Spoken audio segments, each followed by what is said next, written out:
ನಿಮ್ಮೆಲ್ಲರಿಗೂ ಧನ್ಯವಾದಗಳನ್ನು ಹೇಳಿ ಇವತ್ತಿನ ಸೇವೆಯಲ್ಲಿ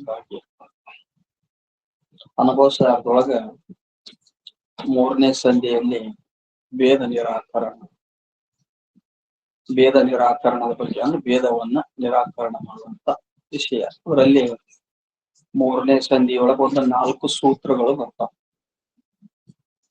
ಒಂದನೇ ಸೂತ್ರದೊಳಗ ಪೂರ್ವ ಪಕ್ಷಿ ಆತ್ಮ ಭೇದವುಳ್ಳವ ಅನೇಕ ಆತ್ಮ ಅಂತ ಹೇಳಲ್ಲ ಅಂತ ಅವನ ಪ್ರಶ್ನೆ. ಎರಡನೇ ಸೂತ್ರದೊಳಗ ಅನೇಕ ಆತ್ಮರಂತ ಒಪ್ಪಿದರ ಯಾವ ರೀತಿಯಾಗಿ ಭೋಗ ಸಾಂಕರ್ಯ ದೋಷ ಬರ್ತದ ಅಂತ ಹೇಳಿ ಅದನ್ನು ಖಂಡನ ಮಾಡ್ತಾರ. ಮಾಡಿದ ವಿಷಯ ಅದು ವೇದಾಂತಿಗಳು ಒಂದು ಖಂಡನ ಮಾಡ್ತಾರೆ. ಮೂರನೇ ಸೂತ್ರ ಹೇಳಕತ್ತಾರ, ಅದ್ರೊಳಗ ಒಬ್ಬ ಆತ್ಮ ಇದ್ರು ಕೂಡ ಉಪಾಧಿಗಳು ಅನೇಕ ಅಂತ ನಾವು ಸ್ವೀಕಾರ ಮಾಡ್ತೇವಿ. ಅನೇಕ ಉಪಾಧಿಗಳು ಇದ್ದಾಗ ಒಬ್ಬ ಆತ್ಮ ಉಪಾಧಿ ಮೂಲಕವಾಗಿ ಅನೇಕ ಅದಾನೋ ಅಂತ ಅನಿಸ್ತದೆ. ಈ ಉಪಾಧಿಗೆ ಬಂದಂತ ಯಾವ ಸುಖ ದುಃಖ ಜನನ ಮರಣ ಮೇಲೆ ಬಂಧ ಮೋಕ್ಷ ಮೊದಲಾದವುಗಳು ಉಪಾಧಿಗೆನೆ ಅದಾವ, ಆತ್ಮನಿಗಿಲ್ಲ. ಆತ್ಮ ಒಬ್ನೇ ಅದಾನ, ಅವನಿಗೆ ಯಾವ ಈ ಧರ್ಮಗಳ ಸಂಬಂಧ ಇಲ್ಲ. ಅದಕ್ಕ ಹಲವು ಉಪಾಧಿಗಳನ್ನು ಒಪ್ಪಿ ನಾವು ಹಲವು ಭೋಗಗಳನ್ನು ಭಿನ್ನ ಭಿನ್ನವಾಗಿ ಅವರವರು ಕರ್ಮಾನುಸಾರವಾಗಿ ಅವ್ರಿಗೆ ಅಂತಃಕರಣದಲ್ಲಿದ್ದ ಸಂಸ್ಕಾರಕ್ಕನುಸಾರವಾಗಿ ಒಪ್ತೇವಿ. ವ್ಯವಹಾರ ದೃಷ್ಟಿಯಿಂದ ವ್ಯವಹಾರ ಸತ್ತಾದಲ್ಲಿ ನಡೆದ ಅದಕ್ಕೆ ಒಬ್ಬ ಆತ್ಮನೇ ಅದಾನ, ಅನೇಕ ಆತ್ಮಕ್ಕೆ ಇಲ್ಲ ಅಂತ ಹೇಳೋ ಪ್ರಸಂಗದಾಗ ನಿನ್ನಿನ ದಿವಸ ಅವರು 7 ನುಡಿಯನ್ನ ಹೇಳಿದ್ರು.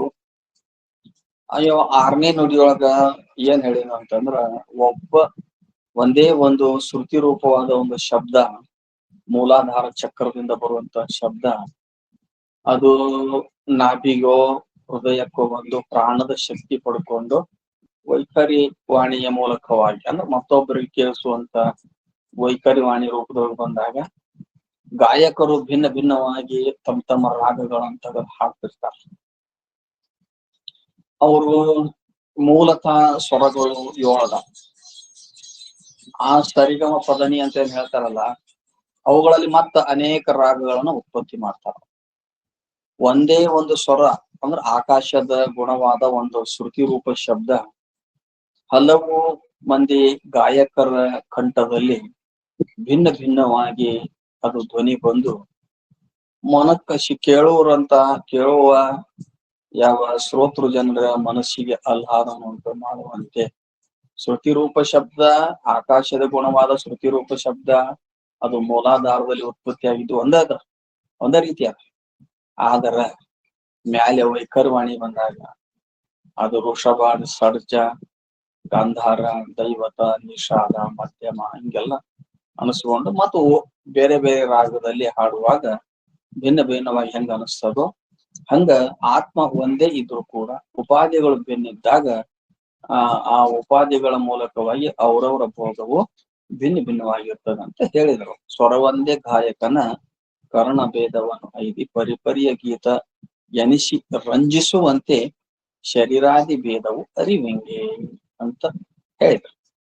ಅದನ್ನ ಕೇಳಿದ ಮೇಲೆ ಏನ್ ಪ್ರಶ್ನೆ ಮಾಡಿದ್ದಾವ, ಅಲ್ಲ ಆಕಾಶದ ಗುಣವಾದಂತ ಶಬ್ದ ಶ್ರೋತ್ರೇಂದ್ರಿಯಕ ವಿಷಯ ಆಗ್ತದ. ಅದಕ್ಕ ಆ ಶ್ರೋತ್ರೇಂದ್ರಿಯಕ ವಿಷಯ ಆದದ್ದನ್ನ ಶಬ್ದವನ್ನ ಯಾವ ಒಂದು ಇಂದ್ರಿಯಗಳಿಗೂ ವಿಷಯ ಆಗದಂತ ಆತ್ಮನಿಗೆ ದೃಷ್ಟಾಂತ ಕೊಟ್ಟು ಹೇಳುದು ಸರಿ ಅನಿಸುವುದಿಲ್ಲ. ಆತ್ಮ ಶ್ರೋತ್ರೇಂದ್ರಿಯಕ್ಕೂ ವಿಷಯ ಆಗುದಿಲ್ಲ. ಅದಕ್ಕ ಶಬ್ದದ ದೃಷ್ಟಾಂತ ಕೊಟ್ಟು ಆ ಗಾಯಕರ ದೃಷ್ಟಾಂತ ಕೊಟ್ಟು ಹೇಳುದು ಸರಿ ಅನಿಸುವುದಿಲ್ಲ ಅಂದಾಗ ಹಂಗಾರ ಶ್ರೋತ್ರೇಂದ್ರಿಯಕ್ಕ ಶಬ್ದ ವಿಷಯ ಆಗದಿದ್ರು ಕೂಡ ಆಕಾಶ ಶ್ರೋತ್ರೇಂದ್ರಿಯಕ್ಕ ಶಬ್ದ ವಿಷಯ ಆಗ್ತದ. ಆದ್ರ ಆಕಾಶ ಶ್ರೋತ್ರೇಂದ್ರಿಯಕ್ಕೆ ವಿಷಯ ಆಗುದಿಲ್ಲ. ಆಕಾಶದ ಶಬ್ದ ಗುಣ ಶ್ರೋತ್ರೇಂದ್ರಿಯ ಅಂದ್ರೆ ಕರ್ಣೇಂದ್ರಿಯಕ್ಕ ವಿಷಯ ಆಗ್ತದ. ಆದ್ರ ಆಕಾಶ ಕರ್ಣೇಂದ್ರಿಯಕ್ಕ ಶ್ರೋತ್ರೇಂದ್ರಿಯಕ್ಕ ವಿಷಯ ಆಗುದಿಲ್ಲ. ಅದ್ರ ದೃಷ್ಟಾಂತ ಕೊಡ್ತೇವೆ ಅಂತ ಹೇಳಿ ಆ ಮಂಟಪದೊಳಗ ಬಾಳಿಯಲ್ಲಿ ಕತ್ತರಿಸಿದ್ದು ಏನ್ ಹೇಳಲ್ಲ, ಆನಿ ರೂಪದೊಳಗ ಕತ್ತರಿಸ್ತಾರ ಬಾಳಿಯಲ್ಲಿ. ಕುದುರೆ ರೂಪದೊಳಗ ಕುದುರೆ ಒಂದು ಹೆಂಗೈತೆ ಆ ಕುದುರೆ ರೂಪವನ್ನ ಕತ್ತರಿಸ್ತಾರ. ಮನುಷ್ಯನ ರೂಪದಂತೆ ಆ ಬಾಳಿಯೊಳಗ ಕತ್ತರಿಸ್ತಾರ. ಗುಡಿ ಗುಂಡಾರಗಳ ಮೂಲ ರೂಪವನ್ನು ಕತ್ತರಿಸ್ತಾರ. ಅವನ್ನ ಏನ್ ಮಾಡ್ತಾರ, ಮಂಟಪದ ಸುತ್ತಲೂ ಹಚ್ಚಿರ್ತಾರ. ಅದ್ರೊಳಗ ಆಕಾಶ ರೂಪ ಇಲ್ಲದ ಒಂದೇ ಒಂದು ಆಕಾಶ. ಆ ಬಾಳಿ ಎಲಿಯೊಳಗ ಆ ನಾನಾ ಪ್ರಕಾರವಾಗಿ ಕತ್ತರಿಸಿದಂತ ಯಾವ ಬಾಳಿ ಎಲಿಯ ಒಳಗ ಕತ್ತರಿಸಿದ ಪೊಳ್ಳ ಐತಲ್ಲ, ಅದ್ರ ಆಕಾಶವನ್ನೇ ಅದ್ರ ಹವಣವಾಗಿ ಆನಿ ರೂಪದೊಳಗೆ ಕತ್ತರಿಸಿದ್ರ ಅದ್ರ ಪೊಳ್ಳಾಗಿ ಹಂಗ್ ತೋರ್ತದ ಆಕಾಶ.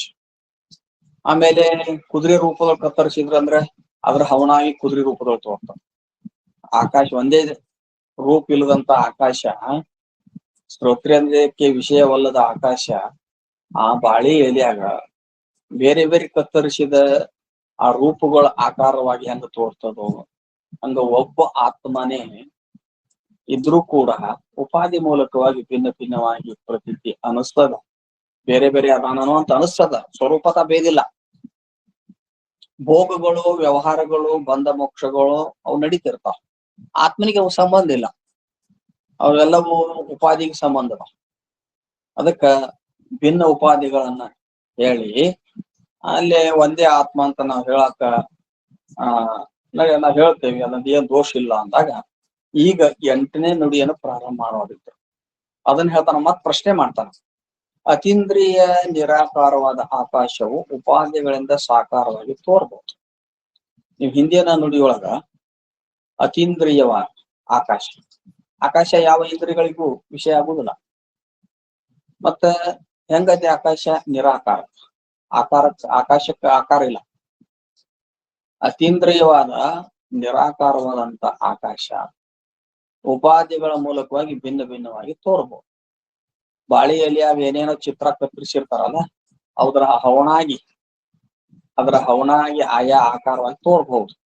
ಆದ್ರೂ ಕೂಡ ಆಕಾಶದ ದೃಷ್ಟಾಂತ ಕೊಟ್ಟು ನೀವ್ ಹೇಳಿದ್ರಿ, ಆತ್ಮ ಒಬ್ಬನೇ ಇದ್ರು ಉಪಾಧಿಯಿಂದ ಭಿನ್ನ ಭಿನ್ನವಾಗಿ ತೋರ್ತ ಅಂತ ಹೇಳಿದ್ರಿ. ಆಕಾಶ ನಿರಾಕಾರವಾದಂತ ಆಕಾಶ, ಅತೀಂದ್ರಿಯವಾದ ಆಕಾಶ ಹಲವು ರೂಪವಾಗಿ ತೋರ್ತದ ಅಂತ ಹೇಳಿದ್ರಿ. ಆದ್ರ ಆಕಾಶದ ದೃಷ್ಟಾಂತ ಆತ್ಮನಿಗೆ ಕೊಡಾಕ್ ಬರಂಗಿಲ್ಲ. ಆಕಾಶ ನಿರಾಕಾರವಾಗಿದ್ರು ಅದು ಅತೀಂದ್ರಿಯವಾಗಿದ್ರು ಸ್ವರೂಪದ ಜಡ. ಹೆಂಗದದು? ಜಡ. ಆತ್ಮ ಹೆಂಗದನವ? ಚೇತನವನ, ಅರುರೂಪದ. ಮತ್ತ ಅದ್ರ ದೃಷ್ಟಾಂತ ಹೆಂಗ್ ಕೊಡ್ತೀರಿ? ಅದ್ರ ದೃಷ್ಟಾಂತ ಹೆಂಗ್ ಕೊಡ್ತೀರಿ ನೀವು ಅಂತ ಪ್ರಶ್ನೆ ಮಾಡಿದ್ರ ನಿನಗ ಆ ಹೋಲಿಕೆಯಾಗ ಒಂದು ದೃಷ್ಟಾಂತ ಕೊಡ್ತೇವೆ ಅಂತ ಹೇಳ್ತಾರೆ. ಏನಂತ? ಕೂಡಿ ರಾಮಾಯಣವನ್ನು ಆಡಲಲ್ಲಿಯ ಸೇವೆಗೀಡಾದ ಸೊಡರ ಬೆಳಬೇಕ ಒಪ್ಪಂತೆ ನೋಡು ಆತ್ಮ ಅಖಿಳದೊಳಗೆ ಒಂದೇ. ಅಖಿಳದೊಳಗೆ ಕೂಡಿ ರಾಮಾಯಣವನ್ನು ಆಡಲಲ್ಲಿಯ ಸೇವೆಗೀಡಾದ ಸೊಡರ ಬೆಳಬೇಕ ಒಪ್ಪಂತೆ ನೋಡು ಆತ್ಮ ಅಖಿಳದೊಳಗೆ ಒಂದೇ. ಹಿಂದ ಶ್ರೀಮನ್ ನಿಜಗುಣ ಶಿವಗಳಿದ್ದ ಕಾಲದಾಗ ಮೊಬೈಲ್ ಆಟ, ದೊಡ್ಡ ಆಟ ಎಲ್ಲ ಇರ್ತಿದ್ವಲ್ಲ. ನಾವು ಸಣ್ಣದಾಗ ದೊಡ್ಡ ಆಟ ಆಡ್ತಿದ್ವಿ, ದೊಡ್ಡ ಆಟಗಳು ಆಡ್ತಿದ್ರು. ಆಮೇಲೆ ನಾಟಕಗಳು ಬಂದ್ವು, ನಾಟಕಗಳನ್ನು ಹೋದು. ಈ ಸಿನಿಮಾ ಥಿಯೇಟರ್ ಸಹಿತ ಬಂದಾಗ್ಬಿಟ್ಟ. ಯಾಕ ಮೊಬೈಲ್ ಬಂದ್ಮೇಲೆ ಎಲ್ಲ ಬಂದಾಗ್ಬಿಟ್ಟ. ಆವಾಗಿನ ಕಾಲದಾಗ ಏನೋ ಒಂದು ರಂಗ ಮಂಟಪದೊಳಗ ರಾಮಾಯಣ ಆಡ್ತಿತ್ತು. ರಾಮಾಯಣದ ನಾಟಕ ಇತ್ತು, ದೊಡ್ಡ ಆಟ. ಅದನ್ನ ನಾಟಕ ಇತ್ತು. ಆ ರಾಮಾಯಣ ಮತ್ತ ರಂಗ ಮಂಟಪ ಅಂತೂ ಹಾಕಿರ್ತಾರ. ಈಗಿನಂಗ ಅವಾಗ ವಿದ್ಯುತ್ ಇದ್ದಿದ್ದಿಲ್ಲ, ಕರೆಂಟ್ ಇದ್ದಿದ್ದಿಲ್ಲ.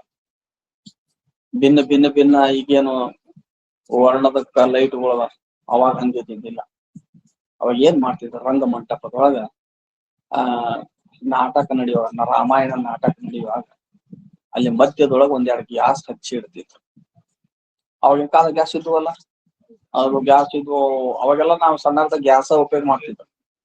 ದೊಡ್ಡ ಮದ್ವಿ ಇದ್ರಾಗ ಎಲ್ಲ ಅದೇನಲ್ಲ ಬತ್ತಿ ಸುಟ್ರ ಅಂದ್ರ ಮತ್ತ ಚುಮಣಿನ ಹಾಕಿ ಹವಾ ಹಾಕಿದ್ರಂದ್ರ ಏನ್ರಿ?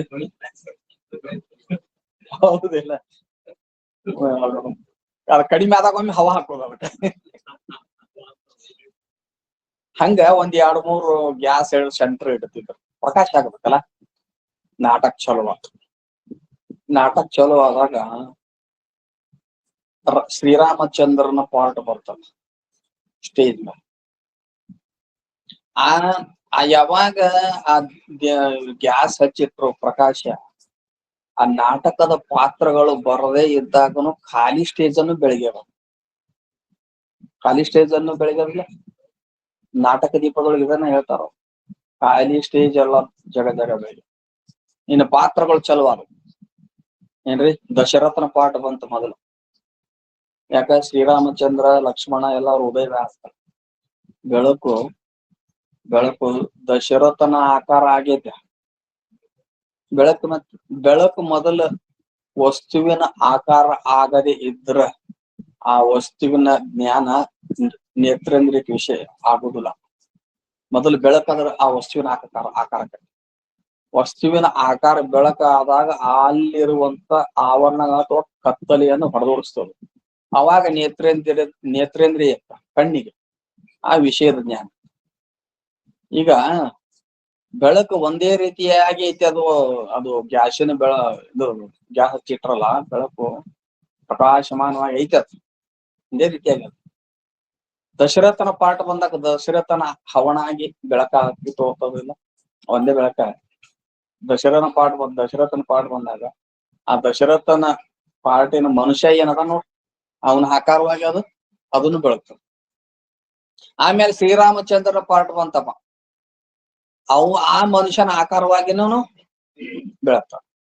ಸೀತಾಮಾತೆಯ ಪಾಠ ಬಂತು, ಆ ಹೆಣ್ಮಗಳು ಒಂದು ಸ್ಟೇಜ್ ಮೇಲೆ ಬಂದು ಮಾತು ಹೇಳ್ತಿರ್ತಾಳೆ.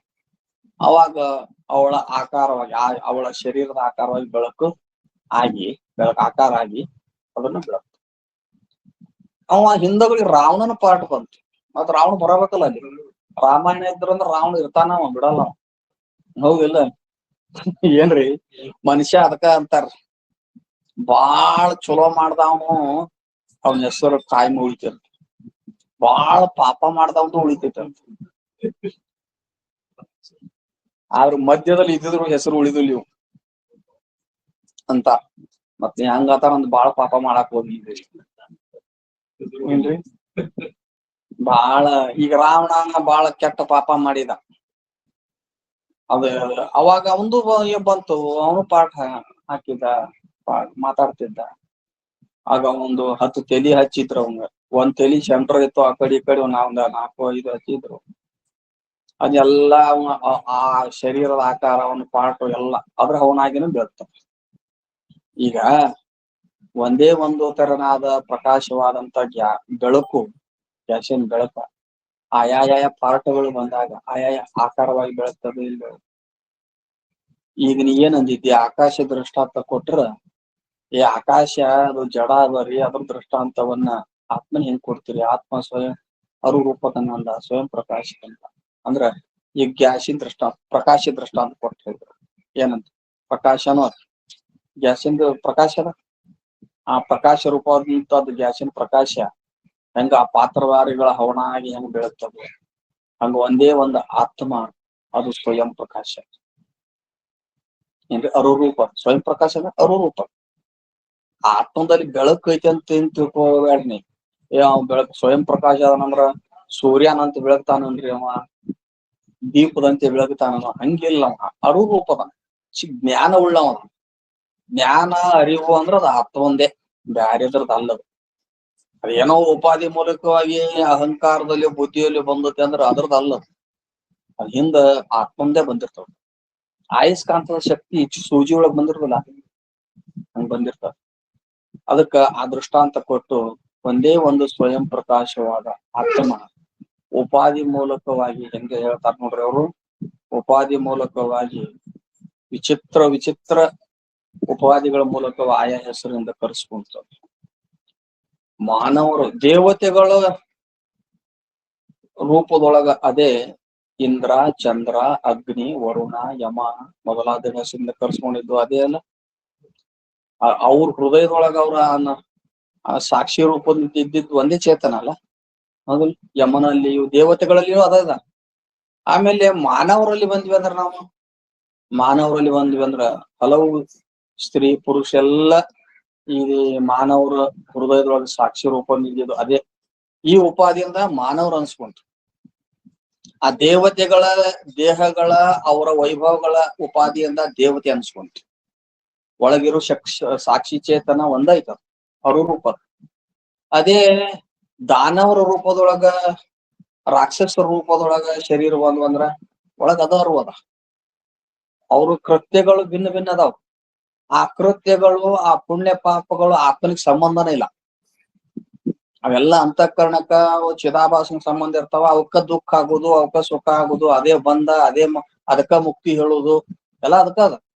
ಆಯಾ ಉಪಾಧಿಗಳ ಮೂಲಕವಾಗಿ ಆಯಾ ಹೆಸರಿಂದ ಕರೆಸ್ಕೊಂತದ. ಭಿನ್ನ ಭಿನ್ನವಾಗಿ ಪ್ರತೀತಿ ಆಗ್ತದೆ. ದೇವ, ದಾನವ, ಮಾನವ, ಏನು ಆಮೇಲೆ ಪಶು, ಪಕ್ಷಿ, ನೋಡ್ರಿ ಕ್ರಿಮಿ, ಕೀಟ ಎಲ್ಲದರಲ್ಲಿ ಏನ್ರಿ ಬ್ರಹ್ಮಾದಿ ಪಿಪಿಲಿ ಕಾಂತ ತನಸೋ ಪ್ರೋತ ಜಗತ್ ಸಾಕ್ಷಿಣಿ ಸ ಏವ ಅಹಂ ನತು ದೃಶ್ಯ ವಸ್ತು ಇತಿ. ಚತುರ್ಮುಖ ಬ್ರಹ್ಮನನ್ನ ಮೊದಲು ಮಾಡಿಕೊಂಡು ಕ್ರಿಮಿ ಕೀಟ ಇರುವಿವರೆಗೂ ಕೂಡ ಅದ್ ಹೆಂಗದ ಜಾಗೃತ್ ಸ್ವಪ್ನ ಸುಸುಪ್ತಿಷು ಯಾ ಸ್ಫುಟತರ ಸಂವಿತ್ ಉಜ್ಜೃಂಭತೆ. ಅಂದ್ರೆ ಜಾಗ್ರ ಸ್ವಪ್ನ ಸುಸುಪ್ತಿಗಳನ್ನ ಈ ದೇಹದಲ್ಲಿ ಬೆಳಗುವ ಆತ್ಮ ಚತುರ್ಮುಖ ಬ್ರಹ್ಮನನ್ನು ಮೊದಲು ಮಾಡಿಕೊಂಡು ಇರುವೆ ಪರ್ಯಂತ ಇರುವ ಆ ಶರೀರಗಳಲ್ಲಿ ಇರುವ ಆತ್ಮವೇ ಈ ಮೂರು ಅವಸ್ಥೆಗಳನ್ನ ಅರಿಯುವಂತ ಆತ್ಮ. ಅದ್ ಹೆಂಗದರಿ? ಸ್ವಯಂ ಪ್ರಕಾಶ. ಅದು ಅರುರೂಪದ. ಆ ಅರುರೂಪವಾದ ಆತ್ಮ ಒಂದೇ ಇದ್ರೂ ಕೂಡ ಉಪಾಧಿಗಳ ಮೂಲಕವಾಗಿ ಏನದು ದೇವ, ದಾನವ, ಮನುಷ್ಯರು, ಪಶು, ಪಕ್ಷಿ, ಕ್ರಿಮಿ, ಕೀಟ ಎಲ್ಲಗಳ ಈ ಉಪಾಧಿಗಳ ಮೂಲಕವಾಗಿ ಆಯಾ ಹೆಸರಿಂದ ಕರೆಸಿಕೊಂಡು ಅವರವರ ಆ ಒಂದು ಸ್ಥಾನಕ್ಕೆ ತಕ್ಕಂತೆ ಅವರವರು ಕಾರ್ಯ ಮಾಡಲಿಕ್ಕೆ ಇದು ಸನ್ನಿಧಾನ ರೂಪದಿಂದ ಇರ್ತದೆ. ಆತ್ಮ ಏನ ದೇವತೆಗಳಾದಾಗ ಆತ್ಮ ಏನೋ ದೇವತೆಗಳ ವೈಭವ ಕಾರ್ಯ ಅವ್ರ ಅಷ್ಟಮ ಸಿದ್ಧಿಗಳಿಗೂ ಅದು ಆತ್ಮನ ಮಾಡಿಸ್ತಾನ ಅಂತೇನಿಲ್ಲ. ರಾಕ್ಷಸ ಆದವರು ತಮ್ಮ ಪಾಪ ಕರ್ಮವನ್ನ ಆಮೇಲೆ ಯಜ್ಞ ಯಾಗದಿಗಳನ್ನ ನಾಶ ಮಾಡೋದಾಗಲಿ ಋಷಿ ಮುನಿಗಳನ್ನು ಕೊಲ್ಲುದಾಗ್ಲಿ ಮಾಡ್ತಿದ್ರಲ್ಲ, ಅದನ್ನ ಮಾಡಾಕ ಪ್ರೇರಣಾ ಮಾಡೈತೆ ಅಂತೇಳಿ ಆತ್ಮ ಹಂಗೂ ಹೇಳಕ್ ಬರ್ತಲ್ಲ. ಅದನ್ನ ದುಷ್ಟ ಕಾರ್ಯವನ್ನ ಮಾಡೋದು ಯಾವ್ದಂದ್ರ ಅವ್ರ ಅಂತಃಕರಣ, ಅವ್ರ ಶರೀರ, ಅವ್ರ ಸಾಕ್ಷಿ ರೂಪದಿಂದ ಆತ್ಮನಿಗೆ ಸಂಬಂಧ ಇಲ್ಲ. ಅದ್ರೊಳಗನು ಅವರಲ್ಲಿನೂ ಅದ ಐತಿ ಆತ್ಮ. ದೇವತೆಗಳಲ್ಲಿ ಅದ, ದಾನವರಲ್ಲಿ ಅದ, ಒಂದು ಕ್ರಿಮಿ ಕೀಟದಲ್ಲಿನೂ ಅದ. ಆದ್ರ ಉಪಾಧಿ ಮೂಲಕವಾಗಿ ಇಷ್ಟೆಲ್ಲ ಹೆಸರಿನಿಂದ ಕರೆಸುವಂತ ಆಯಾ ಹೆಸರಿನ ಮತ್ತ ಅವ್ರವ್ರ ಕಾರ್ಯನ ಭಿನ್ನ ಅದಾವಲ್ಲ. ದೇವತೆಗಳು ಒಳ್ಳೆಯವರು ಅಂದ್ರು ಜೀವನ್ಮುಕ್ತರು, ದಾನವರು ಅನ್ನುವಂಥವ್ರು ಕೆಟ್ಟವರು, ಮತ್ತೊಬ್ಬರಿಗೆ ದುಃಖ ಕೊಡೋರು, ಮಾನವರು ಅನ್ನುವಂಥವ್ರು ರಜೋಗುಣ ತಮೋಗುಣ ಮೊದಲಾದ ಉಪಾಧಿ ಉಳ್ಳವರು, ಕ್ರಿಮಿ ಕೀಟಗಳವ್ರವ್ರ ಕರ್ಮಾನುಸಾರವಾಗಿ ಕ್ರಿಮಿ ಕೀಟ ಆಗಿ ಹುಟ್ಟಿ ಅವೆಲ್ಲ ಕೆಲಸ ಮಾಡೋದು, ತಿನ್ನೋದು, ಸಾಯೋದು, ಹುಟ್ಟುದು ಎಲ್ಲ ಭಿನ್ನ ಭಿನ್ನವಾಗಿ ನಡ್ತಾವ. ಇವೆಲ್ಲ ನಡೆದಾವ. ಇವೆಲ್ಲ ನಡೆದಿದ್ದು ವ್ಯಾವಹಾರಿಕ ಸತ್ತದಲ್ಲಿ. ಪಾರಮಾರ್ಥಿಕ ಸತ್ತದಲ್ಲಿ ಕ್ರಿಯಾನ ಇಲ್ಲ. ಪಾರಮಾರ್ಥಿಕ ಸತ್ತದಲ್ಲಿ ಚೇತನ ಅಂದ್ಬಿಟ್ರೆ ಬೇರೆ ಏನು ಇಲ್ಲ.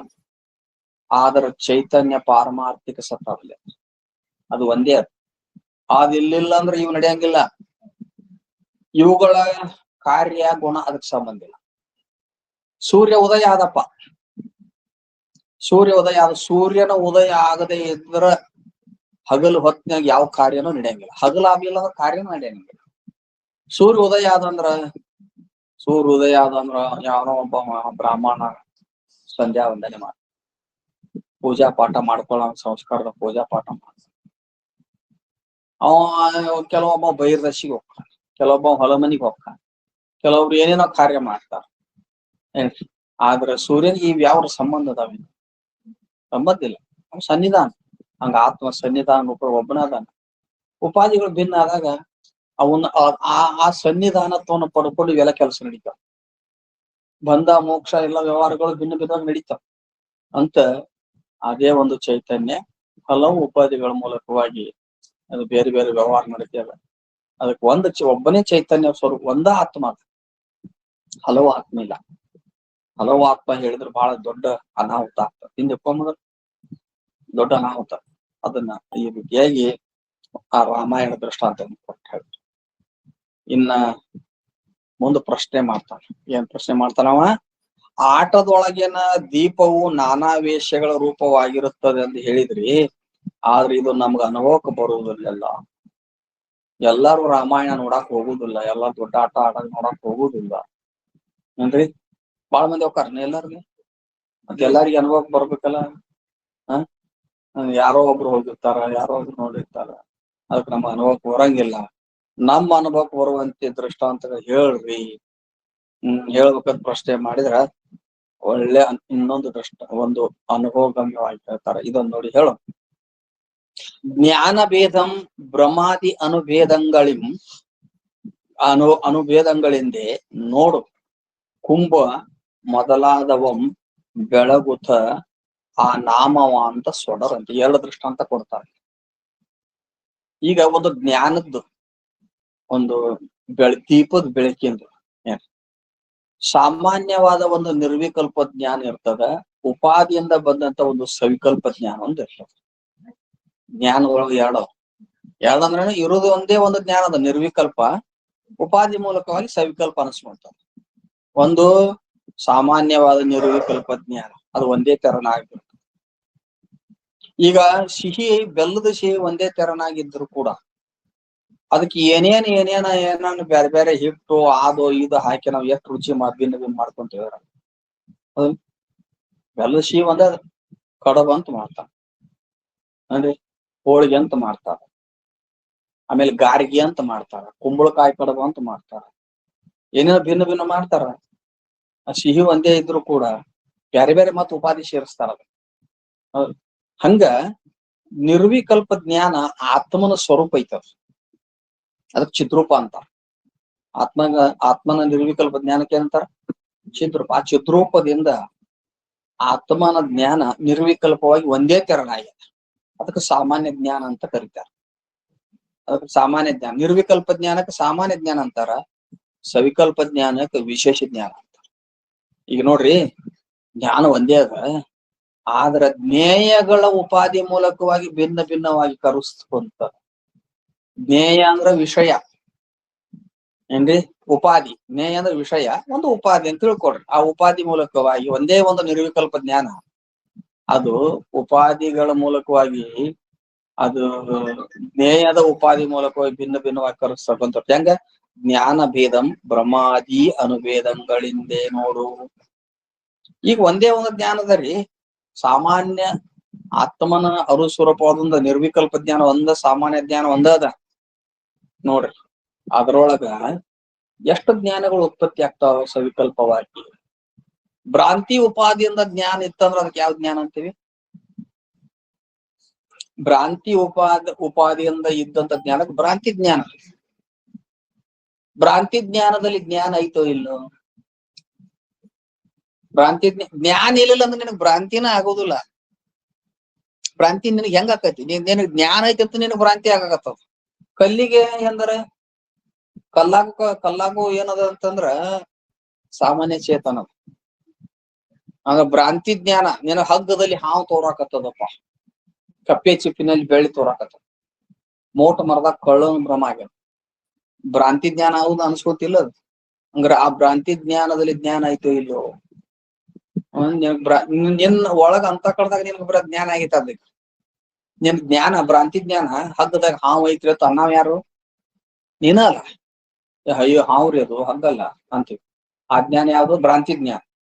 ಜ್ಞಾನ ಐತಿಲ್ಲ, ಆ ಜ್ಞಾನ ಮೊದಲು ಸಾಮಾನ್ಯವಾಗಿ ಇದ್ದ ಜ್ಞಾನ ಭ್ರಾಂತಿ ಉಪಾದಿಂದ ಭ್ರಾಂತಿ ಜ್ಞಾನ ಅನಿಸ್ಕೊಂತ ಒಂದ ಜ್ಞಾನವೇ.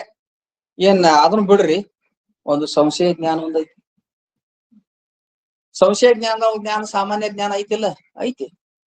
ಆ ಜ್ಞಾನ ಸಂಶಯದ ಉಪಾದಿಯಿಂದ ಸಂಶಯ ಜ್ಞಾನ ಅನಿಸ್ಕೊಂತು. ಅಂದ್ರೇನು? ಯಾವ್ದು ಪ್ರಮಾಣಗತ ಸಂಶಯ ಆಗ್ಲಿ, ಪ್ರಮೇಯಗತ ಸಂಶಯ ಆಗ್ಲಿ, ಅಥವಾ ವ್ಯಾವಹಾರಿಕ ಸಂಶಯ ಆಗ್ಲಿ. ವ್ಯವಹಾರದಾಗ ಒಂದೆರಡು ಸಂಶಯ ಇರ್ತಾವ, ಪಾರಮಾರ್ಥಿಕ ಒಂದೆರಡು ಸಂಶಯ ಇರ್ತಾವ ಏನ್ರಿ. ಅವೆಲ್ಲ ಸಂಶಯ ಎಲ್ಲಿ ಸಂಶಯ ಐತಂದ್ರ ಅಲ್ಲಿ ಜ್ಞಾನ ಅರಿವು ಇದ್ರನ ಸಂಶಯ ಜ್ಞಾನ ಅನಿಸ್ಕೊಂತಲ್ಲ. ಅರಿವು ಅದ ಇಲ್ಲಲ್ಲಿ ಸಂಶಯ ಮಾಡುವಾಗ. ಸಂಶಯದ ಉಪಾದಿಯಿಂದ ಏನ್ ಅನ್ಸ್ಕೊಂತದ್ದು? ಸಂಶಯ ಜ್ಞಾನ ಅನಿಸ್ಕೊಂತ. ಒಂದು ಸ್ಮೃತಿ ಜ್ಞಾನ. ಸ್ಮೃತಿ ಜ್ಞಾನ ಅನ್ನುವಾಗ ಯಾವ್ದೋ ಒಂದು ವಸ್ತುವಿನ ಹಿಂದ ನಾವು ಅನುಭವಿಸೇವಿಪ್ಪ, ನೋಡೇವಿ, ಕೇಳೇವಿ, ಉಂಡೇವಿ, ತಿಂದೇವಿ ಅಂದ ಅದಕ್ಕೆ ಸಾದೃಶ್ಯದಿಂದ ಆಮೇಲೆ ಸಂಬಂಧದಿಂದ ಏನೋ ಒಂದ್ ಅದ್ರ ಸ್ಮೃತಿ ಆತಂದ್ರ ಆ ಹಿಂದ ಅನುಭವಿಸಿದ್ದು ವಸ್ತುವಿನ ಸ್ಮೃತಿ ಆಗುವಾಗ ಸ್ಮೃತಿಯಲ್ಲಿ ಜ್ಞಾನ ಐತೆ ಇಲ್ಲ ಐತಾ? ಅರಿವಿದ್ರ ಸ್ಮೃತಿ ಆಗ್ತೈತಲ್ಲ. ಒಂದು ಜ್ಞಾನ ಇದ್ರ ಅದಕ್ಕ ಸ್ಮೃತಿ ಉಪಾಧಿ ಏನ ಅನ್ಸ್ಕೊಂತು, ಅದೇ ಒಂದು ಜ್ಞಾನ. ಅದು ಸಾಮಾನ್ಯ ಜ್ಞಾನ ಏನಂತ ಸ್ಮೃತಿ ಜ್ಞಾನ ಅನ್ಸ್ಕೊಂತು. ಇನ್ನೊಂದು ನಿಶ್ಚಯ ಜ್ಞಾನ ಅಂತ ಇರ್ತತಲ್ಲ, ಹಗ್ಗದಾಗ ಹಾವು ತೋರೋದು ಭ್ರಾಂತಿ ಜ್ಞಾನ. ಇದ್ ಹಾವ್ ಅಲ್ರಿ, ಇದ್ ಹಗ್ಗನ ಅದ ಅಂತ ಬ್ಯಾಟ್ರಿ ಹಿಡ್ಕೊಂಡು ನೋಡಿದೆ ಅಂದ್ರೆ ನಿನಗೆ ಏನ್ ಜ್ಞಾನ ಆಕತಿ? ನಿಶ್ಚಯ ಜ್ಞಾನ ಆಕತಿ. ಹಗ್ಗದ ನಿಶ್ಚಯ ಜ್ಞಾನ ಆಕತಿ. ಹಗ್ಗದ ನಿಶ್ಚಯ ಜ್ಞಾನ ಆಗುವಾಗ ಅಲ್ಲಿ ಜ್ಞಾನ ಐತೆ ಇಲ್ಲ? ನಿಶ್ಚಯ ಉಪಾದಿಂದ ನಿಶ್ಚಯ ಜ್ಞಾನ ಅನ್ಸ್ಬೇಕು. ಅನುಮೇಯ ಜ್ಞಾನ ಒಂದದ. ಪರ್ವತದಲ್ಲಿ ವನ್ನಿ ಇದೆ ಅಂತ ನೀವ, ಪರ್ವತೋ ವನ್ಯಮಾನ್, ಪರ್ವತದಲ್ಲಿ ಬೆಂಕಿ ಇದೆ, ಪರ್ವತದಲ್ಲಿ ಬೆಂಕಿ ಇದೆ ಅನ್ಬೇಕಾಗಿತ್ತು ಅಂದ್ರೆ ಆ ಏನ್ ಹೇತು ನೋಡಿ ಅಂತ ನಿಮ್ಮ ಹೊಗಿ ನೋಡಿ ಆ ಪರ್ವತಗಳು ಬೆಂಕಿ ಐತಿ ಅಂತ. ಈ ಜ್ಞಾನಕ್ಕೆ ಏನಂತಾರ? ಅನುಮೇಯ ಜ್ಞಾನ ಅಂತ. ಅನುಮಾನದಿಂದ ತಿಳುದು, ಪ್ರತ್ಯಕ್ಷ ಅಲ್ಲ. ಈ ಅನುಮೇಯ ಜ್ಞಾನದಲ್ಲಿ ಜ್ಞಾನ ಅದ. ಅನುಮೇಯದ ಉಪಾಧಿಯಿಂದ ಅನುಮೇಯ ಜ್ಞಾನ ಅನ್ಸ್ಕೊಂತು. ಸಾದೃಶ್ಯ ಜ್ಞಾನ, ಒಂದರ ಹೋಲಿಕೆಯಿಂದ ಒಂದನ್ನು ಹೋಲಿಸಿ ತಿಳ್ಕೊಂತೀವಲ್ಲ, ಅದ್ರಲ್ಲಿನೂ ಜ್ಞಾನ ಅದ. ಪರೋಕ್ಷ ಜ್ಞಾನ ಅಂತದಲ್ಲ, ಅದ್ರಲ್ಲೇ ಜ್ಞಾನ ಅದ. ಅಪರೋಕ್ಷ ಜ್ಞಾನ ಅಂತ ಐತಲ್ಲ, ಅದರಲ್ಲೇ ಜ್ಞಾನ ಅದ. ಈಗ ಜ್ಞಾನ ನಿರ್ವಿಕಲ್ಪವಾಗಿ ಸಾಮಾನ್ಯ ರೂಪದಿಂದ ಇಟ್ಟು ಒಂದೇ ಒಂದು ಜ್ಞಾನ ಇಷ್ಟು ಪ್ರಕಾರವಾಗಿ ತೋರ್ತು. ಯಾಕೆ ತೋರ್ತು? ಉಪಾಧಿ ಮೂಲಕವಾಗಿ ತೋರ್ತು. ಹೌದು, ಅಷ್ಟು ಉಪಾಧಿಗಳ ಮೂಲಕವಾಗಿ ತೋರಿದ್ದು ಅದು ಒಂದೇ ಒಂದು ನಿರ್ವಿಕಲ್ಪ ಜ್ಞಾನವೇ ಇಷ್ಟು ಉಪಾಧಿಗಳ ಮೂಲಕವಾಗಿ ತೋರ್ತು. ಹಂಗ ಒಂದೇ ಒಂದು ಚೈತನ್ಯ ಹಲವು ಉಪಾಧಿಗಳಿಂದ ಆಯಾ ರೀತಿಯಾಗಿ ತೋರ್ತದೆ. ಆಯಾ ವ್ಯವಹಾರಗಳು ಭಿನ್ನ ಭಿನ್ನವಾಗಿ ನಡೀತಾವ. ಅದಕ್ಕ ಯಾವ ದೋಷ ಬರಂಗಿಲ್ಲ. ಇನ್ನೊಂದು ದೃಷ್ಟಾಂತ ಕೊಡ್ತಾ, ಈಗ ಯಾವ್ದಾದ್ರು ಒಂದು ಈ ಒಂದು ಕೋಣೆಯೊಳಗ ಕತ್ತಲೆ ಕೌದಿತ್ತು ಅಂದ್ರ, ಒಂದು ವಸ್ತುವನ್ನು ಹುಡುಕಬೇಕಾಗಿತ್ತು ಅಂದ್ರ ಕೈಯಾಗ ನಾವ್ ಒಂದು ದೀಪ ಹಚ್ಕೊಂಡು ಮ್ಯಾಣಬತ್ತಿ ಏನಾರ ಹೋಯ್ತೇವಿ, ಬ್ಯಾಟ್ರಿ ಏನಾರ ಹೋಯ್ತೇವಿ, ಏನಾರ ಹೋಯ್ತೇವಿ. ಅವಾಗ ಆ ಪ್ರಕಾಶ ಏನ್ ಮಾಡ್ತದಂದ್ರ, ಮೊದಲು ಏನ್ ಮಾಡ್ತದ ಅಂದ್ರೆ ಆ ಯಾವ ದೀಪದ ಪ್ರಕಾಶ ಏನೋ ಓದಿರ್ತೀವಲ್ಲ, ಕತ್ಲಿರ್ತತಿ ಅಲ್ಲಿ. ಆ ಪ್ರಕಾಶ ಏನ್ ಮಾಡ್ತದ, ಕತ್ತಲೆ ಆವರಣವನ್ನು ತೆಗಿತ. ಆ ಪ್ರಕಾಶ ಏನ್ ಮಾಡ್ತದಂದ್ರೆ ಒಂದು ಘಟದ ಜ್ಞಾನ ಆಗ್ಬೇಕಾಗಿತ್ತು ನಮಗ. ಬ್ಯಾಟ್ರಿ ಹಿಡ್ಕೊಂಡು ಹೋದಾಗ ಘಟದ ಜ್ಞಾನ ಆಕತಿ. ಕತ್ತಲೆ ಕಾಣುದಿಲ್ಲ, ನಾವು ಇದು ಘಟ ಇದೆ ಅಂತ ನಮ್ಗೆ ಜ್ಞಾನ ಆತ ಬ್ಯಾಟ್ರಿ ಹಿಡ್ಕೊಂಡು ಹೋದಾಗ. ಅಲ್ಲಿ ಏನ್ ಒಂದು ಪ್ರಕ್ರಿಯೆ ಘಟಿಸ್ತಂದ್ರ, ಮೊದಲ ಆ ಬೆಳಕ ಘಟದ ಆಕಾರ ಆತ. ಕೈಯನ್ನು ಹಿಡಿದು ಬ್ಯಾಟ್ರಿದು ಬೆಳಕ ಎದರ ಆಕಾರ ಆತದ? ಘಟದ ಆಕಾರ. ಅದು ಪ್ರಕಾಶ ಏನೇ ಪ್ರಕಾಶ ರೂಪ ಘಟ ಅಂತ ಅನ್ಸ್ಕೊಂತದಲ್ಲಿ. ಘಟದ ಆಕಾರ ಆದಾಗ ಮೊದಲ ಇರುವುದು ಯಾವ್ದದು? ಪ್ರಕಾಶ ರೂಪ ಘಟ. ಘಟರೂಪ ಪ್ರಕಾಶರ ಅನ್ರಿ ಇವ್. ಘಟರೂಪ ಪ್ರಕಾಶ. ಆ ಘಟದ ಹವಣ ಆಗಿರುವ ಬೆಳಕಿಗೆನ ಘಟರೂಪ ಪ್ರಕಾಶ ಅಂತ. ಆ ಘಟರೂಪ ಪ್ರಕಾಶ ಏನ್ ಮಾಡ್ತತೆ, ಆ ಬೆಳಕಿನ ಅದು ಘಟದ ಆ ಹವಣ ಆಗಿರುವ ಪ್ರಕಾಶ, ಘಟರೂಪ ಪ್ರಕಾಶ ಅದ ಇದ್ದಾಗನೇ ಅಲ್ಲಿರುವ ಕತ್ತಲೆಯ ರೂಪ ಆವರಣವನ್ನು ಹೊರದೋಡಿಸ್ತದೆ. ಅದರ ಆಕಾರ ಆದಾಗ ಘಟರೂಪ ಪ್ರಕಾಶ ಅದನ್ನು ಮೊದಲು ಏನ್ ಮಾಡ್ತದೆ, ಅದರ ಆಕಾರ ಆಕತಿ. ಘಟದ ಆಕಾರವಾಗಿ ಹವಣಾಗಿ ತೋರ್ತದೆ. ಅವಾಗ ಅಲ್ಲಿ ಕತ್ತಲೆಯನ್ನು ಹೊಡೆದೋಡಿಸ್ತದೆ. ಕತ್ತಲೆಯನ್ನು ಹೊಡೆದೋಡಿಸಿದಾಗ ನಮ್ಮ ನೇತ್ರ ವೃತ್ತಿ ಆ ಘಟದ ಆಕಾರವಾಗಿ ಅಲ್ಲಿ ತುಲಾವರಣ ಭಂಗ ಆಗ್ತದೆ. ತುಲಾವಿದ್ಯೆ ಏನಾಕತಿ? ಭಂಗ ಆಗ್ತದೆ. ಬರೇ ಇಲ್ರಿ ಬೆಳಕಿಲ್ದೆ ನಾವು ಜ್ಞಾನ ಮಾಡ್ಕೋಬತ್ತೀವಿ ಹೋಗಂಗಾರ ಕತ್ತಲಾಗ ಹೋಗಿದ್ದೆ ಇದು ಘಟ ಅಂತ ಜ್ಞಾನ ಮಾಡ್ಕೊಂಬ ನೋಡು. ಕತ್ತಲ್ದಾಗಿದ್ದಾಗ ಇದು ಘಟ ಐತಿ ಅಂತ ಜ್ಞಾನ ಆಗ್ತೈತೆ? ಇಲ್ಲ. ಬೆಳಕಿನ ಪ್ರಕಾಶದ ಅವಶ್ಯಕತೆ ಅದ. ಆ ಪ್ರಕಾಶ ಏನ್ ಮಾಡ್ತದ? ಅದು ಮೊದಲು ಘಟದ ಹವಣ ಆಗ್ತದ, ಪ್ರಕಾಶ ಘಟದ ಆಕಾರ ಆಗ್ತದ. ಅದಕ್ಕೆ ಪ್ರಕಾಶ ರೂಪ ಘಟ ಅಂತಾರ. ಅದೇನ್ ಮಾಡ್ತದ? ಕತ್ತಲೆಯನ್ನು ಕಳೀತದ. ಅಲ್ಲಿರೋ ಅದ್ರ ಆಕಾರವಾಗಿಂತ ಕತ್ತಲೆಯನ್ನು ಕಳೀತದೆ. ಅವಾಗ ನಮಗ ಇದು ಘಟ ಇದೆ ಅಂತ ಕಣ್ಣಿಗೆ ಜ್ಞಾನ ಆಗ್ತದೆ. ಕಣ್ಣಿಗೆ ಘಟದ ರೂಪ ಜ್ಞಾನ ಆಗ್ತದೆ. ನೋಡ್ರಿ, ಒಂದು ಪ್ರಕಾಶ ಘಟದ ಹವಣಾಗೇನು ತೋರ್ದಾಗ ಘಟ ಇದು ಅಂತ ಜ್ಞಾನ. ಮತ್ತೊಂದು ಆಕಾರದ ವಸ್ತು ಬೇರೆ ಇತ್ತಂದ್ರ ಆ ಪ್ರಕಾಶ ಮತ್ತೊಂದದ ಆಕಾರ ಆದಾಗ ಆ ವಿಷಯದ ಪ್ರಕಾಶ ರೂಪ ಆ ವಸ್ತು ಅಂತ ಅದ್ರ ಆಕಾರ ಆಗ್ತದೆ. ಆಮೇಲೆ ಅಲ್ಲಿರುವ ಕತ್ತಲೆ ಆವರಣ ಹೋಗ್ತದ. ಆಮೇಲೆ ನೇತ್ರಕ್ಕ ವಿಷಯ ಜ್ಞಾನ. ಹಿಂಗ ಘಟದ ಜ್ಞಾನ ಆಗಲಿ, ಪಟದ ಜ್ಞಾನ ಆಗಲಿ, ಬೇರೆ ಬೇರೆ ವಸ್ತು ಜ್ಞಾನ ಆಗ್ಬೇಕಾಗಿತ್ತು ಅಂದ್ರ ಮೊದಲ ಪ್ರಕಾಶ ಅನ್ನುವಂಥದ್ದು ಏನ್ ಇರ್ತೈತಲ್ಲ, ಬೆಳಕ ಅದು ಯಾವ ರೀತಿಯಾಗಿ ಪ್ರಕಾಶ, ಬ್ಯಾಟ್ರಿದು, ಗ್ಯಾಸಿದು ಏನೇ ಇರ್ಲಿ, ಅದು ಕತ್ತಲಿ ಒಳಗತ್ತು ಅವುಗಳ ಜ್ಞಾನ, ಆ ಪ್ರಕಾಶ ಎಲ್ಲ ಜ್ಞಾನ ಆಗೋದಿಲ್ಲ. ಆ ಪ್ರಕಾಶ ಮೊದಲು ಒಂದೇ ರೀತಿಯಾಗಿರುವಂತ ಪ್ರಕಾಶ ಆ ವಿಷಯಗಳ ಆಕಾರ ಆಗ್ತದ. ಮೊದಲು ಆ ವಿಷಯದ ಹವಣಾಗಿ ಪ್ರಕಾಶ ಆಗ್ತದ. ಅವಾಗನ ಕತ್ತಲೆ ಹೋಗ್ತದ ನೋಡಿ. ಒಂದ ರೀತಿಯಾಗಿರುವಂತ ಪ್ರಕಾಶ ಅದು ಆಯಾ ವಿಷಯಗಳ ಆಕಾರವಾಗಿ ಹೆಂಗ ಮೊದಲು ಪ್ರತೀತಿ ಆಗ್ತದ, ಅವಾಗನ ಕತ್ತಲೆ ಹೋಗ್ತದಲ್ಲ. ಪ್ರಕಾಶ ರೂಪ ಘಟ ಅಂತಾರ ಅದಕ್ಕ. ಘಟದ ಜ್ಞಾನ ಆಗೋಕ್ಕಿಂತ ಪೂರ್ವದಲ್ಲಿ ಪ್ರಕಾಶವು ಘಟದ ಹವಣಾಗಿ ತೋರ್ತಂದ್ರ, ಹವಣಾಗಿ ಆಯ್ತಂದ್ರ ಅದಕ್ಕ ಪ್ರಕಾಶ ರೂಪ ಘಟ, ಪ್ರಕಾಶನೇ ಘಟ ರೂಪ ಆಗೈತೆ ಅಂತ. ಹಂಗ ಬ್ಯಾರೆ ಬೇರೆ ವಿಷಯಗಳ ರೂಪದೋಗ ಆಗ್ತದ ನೋಡ್ರಿ. ಅದು ಪ್ರಕಾಶ ಎಲ್ಲಾ ಕಡೆಗೆ ರೂಮ್ನ್ಯಾಗ ಇದ್ದು ತುಂಬ್ಕೊಂಡದ, ಮನಿ ತುಂಬ್ಕೊಂಡದ ಅಂದ್ರೂ ಕೂಡ ಆಯಾ ವಿಷಯಗಳ ಆಕಾರವಾಗಿ ಆ ವಿಷಯಗಳ ಜ್ಞಾನಕ್ಕೆ ಕಾರಣ ಆಗ್ಲಿಲ್ಲ. ಹಂಗ ಚೈತನ್ಯ ಎಲ್ಲಾ ಕಡೆ ಸಾಮಾನ್ಯವಾಗಿದ್ರು ಕೂಡ ಒಂದೊಂದು ಅಂತಃಕರಣದೊಳಗ ಆಯಾಯ ಆಕಾರ ಆಗಿ ಆಯಾಯ ಜೀವರೆನಿಸಿ ಒಂದೊಂದು ವಿಶೇಷ ಬ್ಯಾರೆ ಬೇರೆ ಜ್ಞಾನಕ್ಕೋ, ಭೋಗಕ್ಕೋ, ಬಂಧಕ್ಕೋ, ಮುಕ್ತಿಗೋ ಕಾರಣ ಆಗ್ತತಿ. ಆದ್ರ ಅರಿವು ಮಾತ್ರ ಒಂದೇ ಅದ. ಎಷ್ಟ್ ಚಂದ ತಿಳಿಸ್ಕೊಡ್ತಾರ, ಎಷ್ಟು ದೃಷ್ಟಾಂತ ಕೊಡ್ತಾರ. ಅದಕ್ ಹಿಂಗ ಈ ರೀತಿಯಾಗಿ ದೀಪದ ಬೆಳಕಿನ ದೃಷ್ಟಾಂತ ಕೊಡ್ತಾರ. ಮತ್ತ ಮುಂದ ನೀರಿನ ದೃಷ್ಟಾಂತ ಕೊಡ್ತಾರ. ಒಂದ್ 5-10 ನಿಮಿಷ ಜಾಸ್ತಿ ಆಯ್ತು, ಯಾಕೆ ಲೇಟ್ ಆಗಿ ಬಂದ್ವಿ. ಅದಕ್ಕೆ ಇವತ್ತಿನ ವಿಷಯವನ್ನ ಗುರುಪಾದ